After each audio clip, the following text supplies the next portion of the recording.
Let me take you back to before everything fell apart. Before everything fell apart, I had what you'd call a pretty typical life in our modest 3-bedroom house in the suburbs of Seattle, Washington. The rain was constant here in the Pacific Northwest, making everything feel a bit gloomy, but it was home. My dad drove trucks for a logistics company, often pulling long hauls that left him exhausted and the family scraping by. My mom worked retail at a local department store, handling customer complaints and stocking shelves to make ends meet. Together, their incomes kept us afloat, but there was never room for extras like vacations or new gadgets. As the reliable one in the family, I pitched in significantly.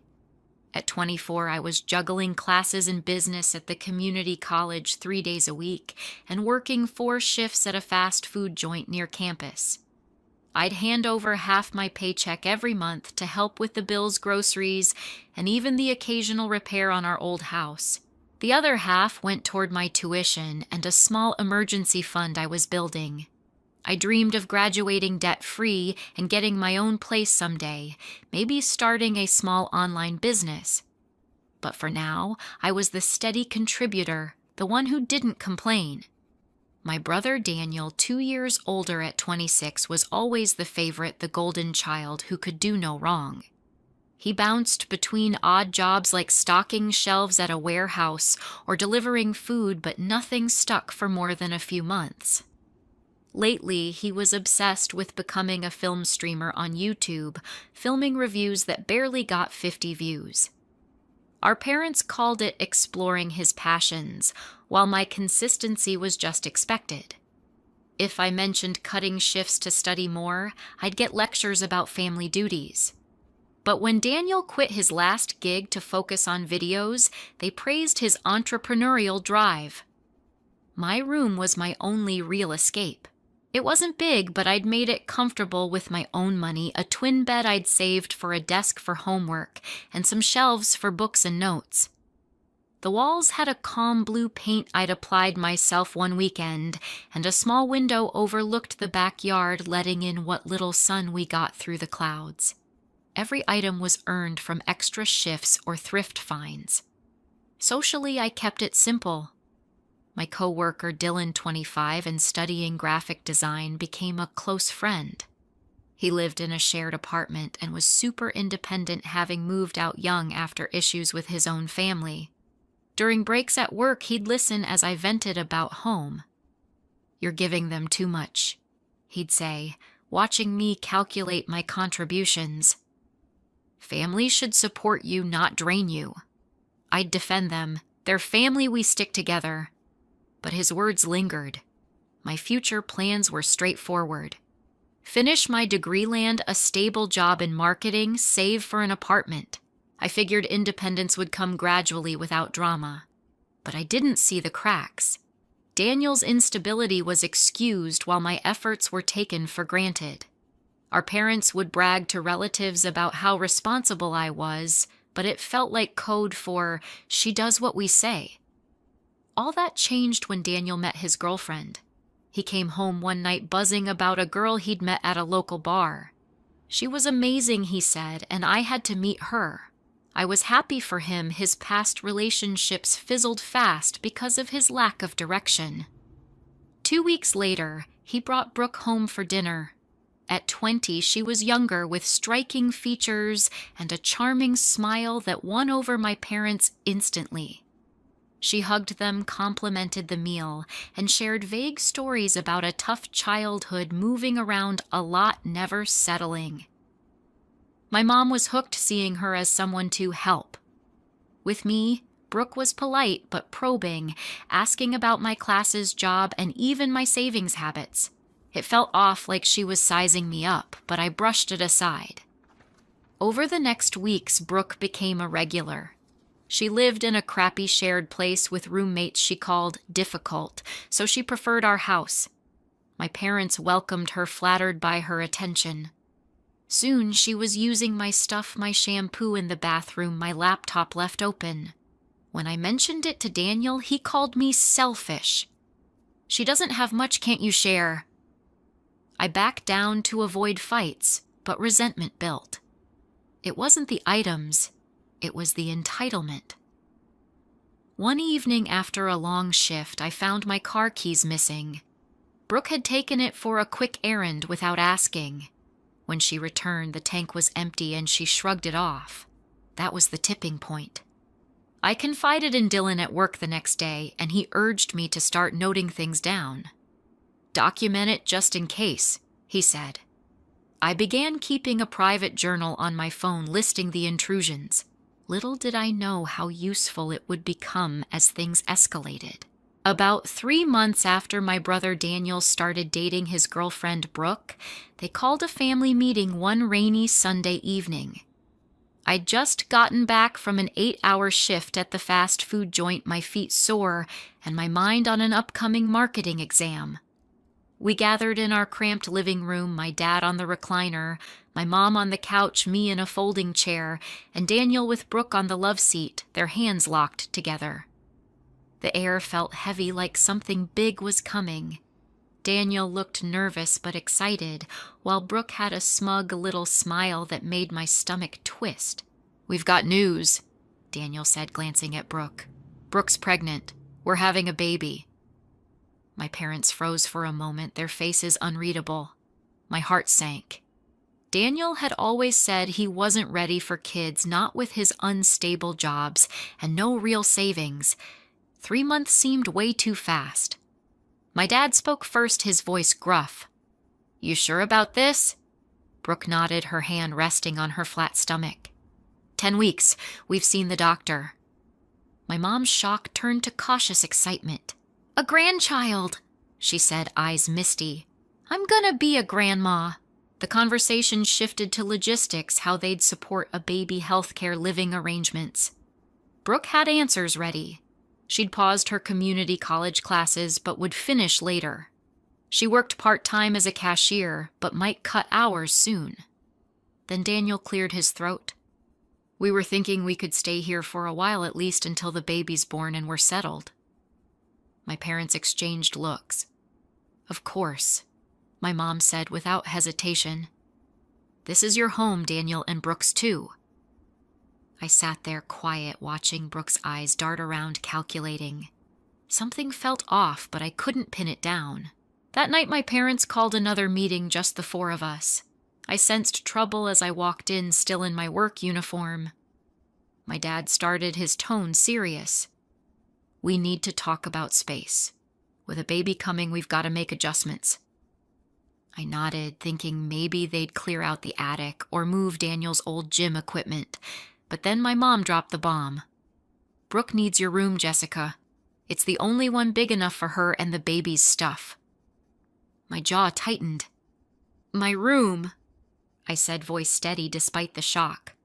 "Where am I supposed to go?" "The storehouse."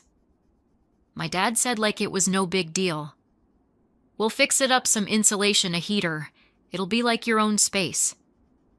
The storehouse was a dank, cluttered shed behind the house, stuffed with old furniture and tools, always damp from Seattle's endless rain.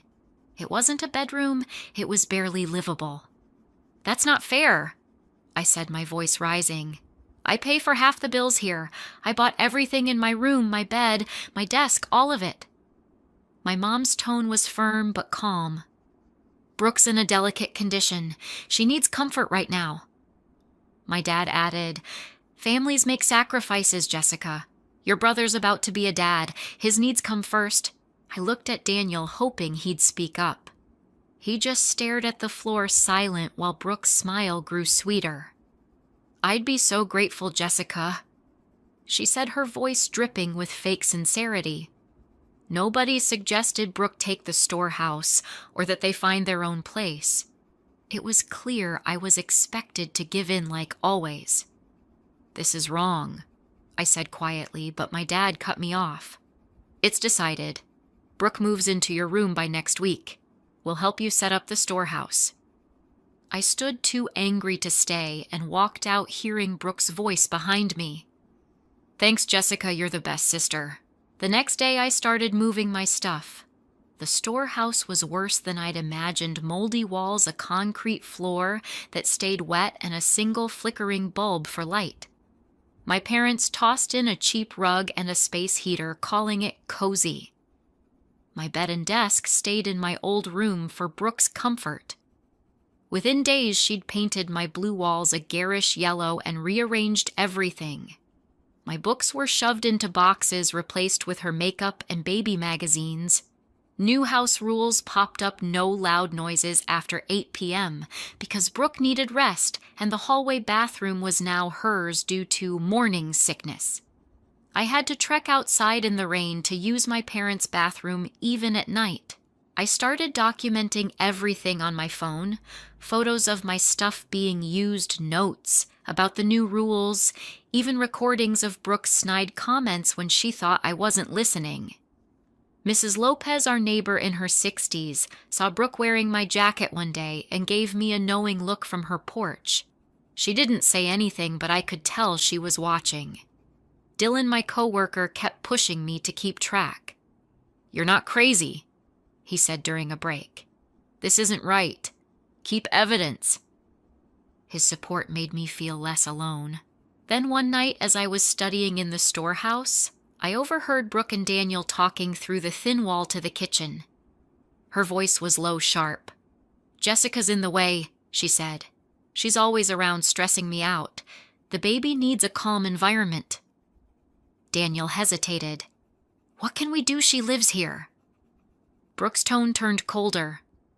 "Talk to your parents. She's an adult, she can move out." My heart pounded. They were plotting to push me out completely. That moment I knew I had to protect myself, and fast. Life in the storehouse was miserable, but it got worse as Brooke's grip on the house tightened. About a month after I moved in, I noticed more of my things going missing or damaged. One day I found my favorite sweater, a soft gray one I'd bought after saving for weeks, stretched out and stained on the couch where Brooke had left it. When I asked her about it, she rolled her eyes. "It's just a sweater, Jessica. Don't be so petty." Daniel backed her up, saying, "You've got plenty of clothes. Chill." My blood boiled, but I kept quiet, jotting it down in my phone's journal. I wasn't going to let this slide. Then it escalated. I'd saved for months to buy a new phone, $800 for a model fast enough for my schoolwork and apps. I kept it in the storehouse for safety, away from Brooke's reach. One afternoon after a short shift, I came back to find my phone case empty. My heart raced as I confronted Brooke, who was lounging in my old room. "Where's my phone?" I asked, trying to stay calm. She shrugged, avoiding my eyes. "Oh, that old thing, I thought you replaced it." I pressed harder. It was brand new. "Where is it?" After a tense pause, she admitted I sold it. We needed money for my business idea, a fashion startup. Daniel's on board. I was stunned. "You sold my phone without asking. That's $800. She waved me off. "It's an investment, Jessica. You'll get it back when we make it big." Daniel chimed in. "It's for the baby's future. Don't make this about you." The casual dismissal of my hard-earned money felt like a slap. I stormed back to the storehouse, adding this to my growing list of evidence, photos, notes, and recordings of Brooke's snarky comments about me. That's when I found something damning. While organizing my notes, I checked my phone's backup and saw texts forwarded from a guy named Chase, Brooke's ex-boyfriend, who'd messaged me by mistake months ago. The texts mentioned a plan to secure a place and fake it till it works. I dug deeper and found a receipt in Brooke's purse left carelessly in the kitchen for a fake pregnancy test kit. My suspicions clicked into place. Brooke wasn't pregnant. She was scamming us.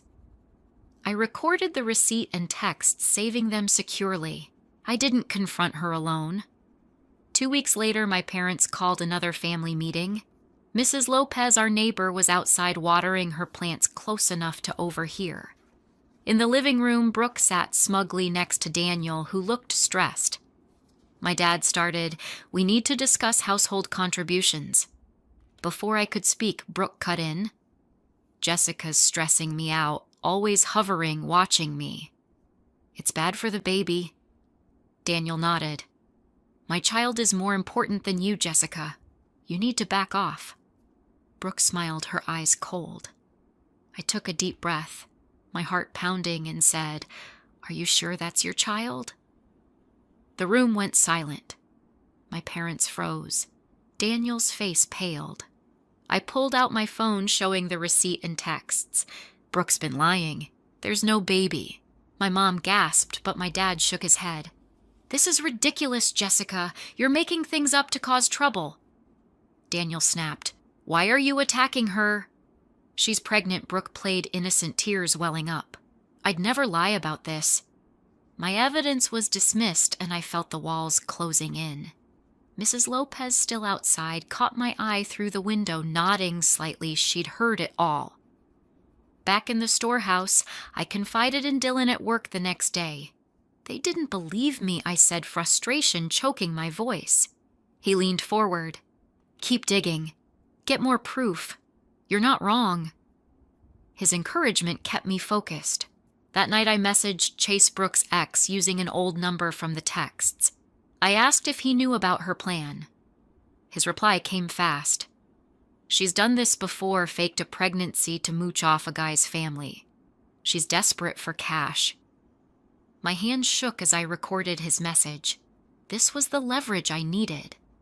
Brooke wasn't just taking my stuff, she was playing us all.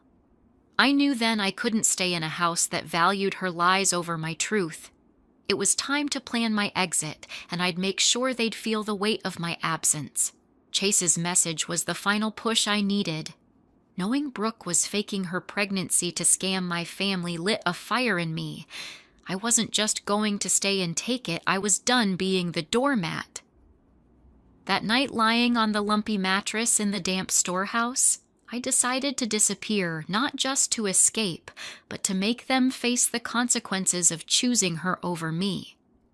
I'd leave on my terms, and they'd feel the void I'd been filling for years. I started planning the next morning, moving carefully so no one would suspect. First, I needed to secure my finances. I went to a bank branch across town, one my family never used, and opened a new account in my name only. I transferred most of my savings, $2,000 I'd scraped together from extra shifts, leaving just enough in the joint account to avoid raising red flags. I set up electronic statements to keep my address private. Next, I talked to my manager at the fast food joint.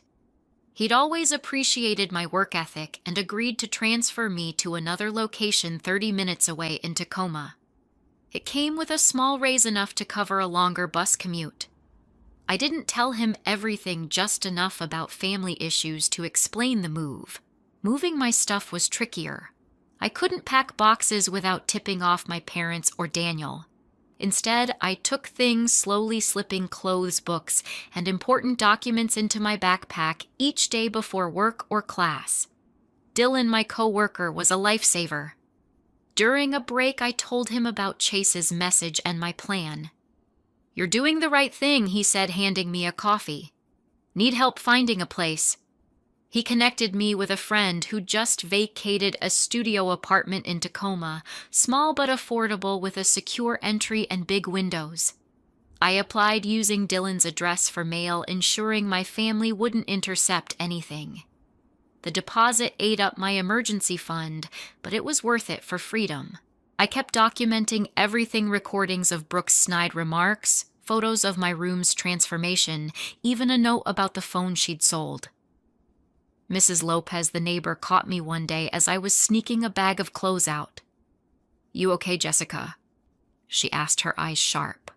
I nodded, but didn't elaborate. She'd already seen enough to know something was wrong.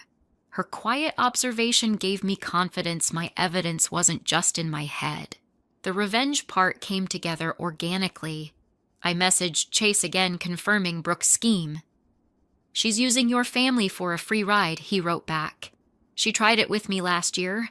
I asked him to keep quiet, but stay ready to back me up if needed." Then I did something bold. I reported the phone incident to the police. I didn't press charges, just filed a report about my property being taken without permission, giving them Brooke's name and the details. It wasn't about jail. It was about planting a seed. I saved a copy of the report on my new phone, along with the texts and receipts proving Brooke's fake pregnancy. Over 3 weeks, I erased my presence bit by bit. I'd leave for class early, drop items at Dylan's place, and return late to avoid suspicion. I maintained a facade at home, eating quick meals in the kitchen, nodding at Daniel's updates about his streaming career, and even smiling when Brooke bragged about her fashion startup. It was exhausting, but I stayed focused. Dylan helped with practical tips like how to change my phone number without linking it to the family plan. "You've got this," he said one night as we closed the restaurant. "They'll regret underestimating you." The final day came on a Tuesday, when I knew everyone would be out, my dad on a long haul, my mom at the store, Daniel and Brooke at a business meeting for her fake startup. I packed the last of my things, mostly sentimental items like my grandmother's old necklace. Standing in the nearly empty storehouse, I felt a mix of anger and relief. I left a single note on the mattress. "Don't try to find me. You've got what you wanted." Before walking out, I emailed an anonymous tip to my parents from a burner account, attaching the pregnancy test receipt Chase's texts and a recording of Brooke's voice plotting to push me out. I didn't sign it, just let the truth speak. As I boarded the bus to Tacoma, my new phone buzzed with a text from Dylan. "You're free now." Hours later, I got a call from an unknown number, a police officer following up on my report. They'd contacted my family asking about the phone.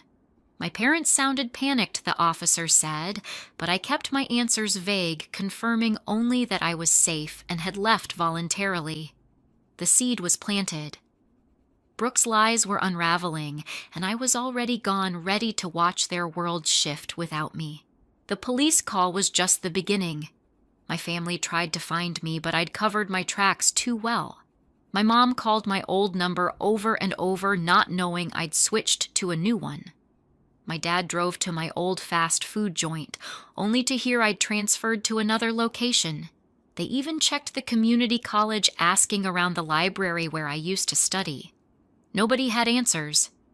I'd told Dylan not to say a word, and Mrs. Lopez, who'd seen enough to know the score, just shook her head when they knocked on her door. The police, after my brief call confirming I was safe and gone by choice, told them there was nothing they could do. I was 24, an adult who'd walked away. About 2 weeks after I left, the truth about Brooke came crashing down. My anonymous email, those texts from Chase, the fake pregnancy test receipt, and Brooke's recorded voice plotting to push me out hit like a bomb. My mom confronted Brooke, demanding answers. Brooke tried to play it off, but Daniel found a fake silicone belly stuffed in her bag, along with a receipt for pregnancy symptom pills. She wasn't pregnant, never had been. It was all a scam to mooch off our family's generosity. When the lie unraveled, Brooke bolted, taking my mom's heirloom earrings and my dad's prized golf clubs with her. Mrs. Lopez later told Dylan she saw Brooke leave in a hurry, tossing a bag into a beat-up car. The fallout was brutal.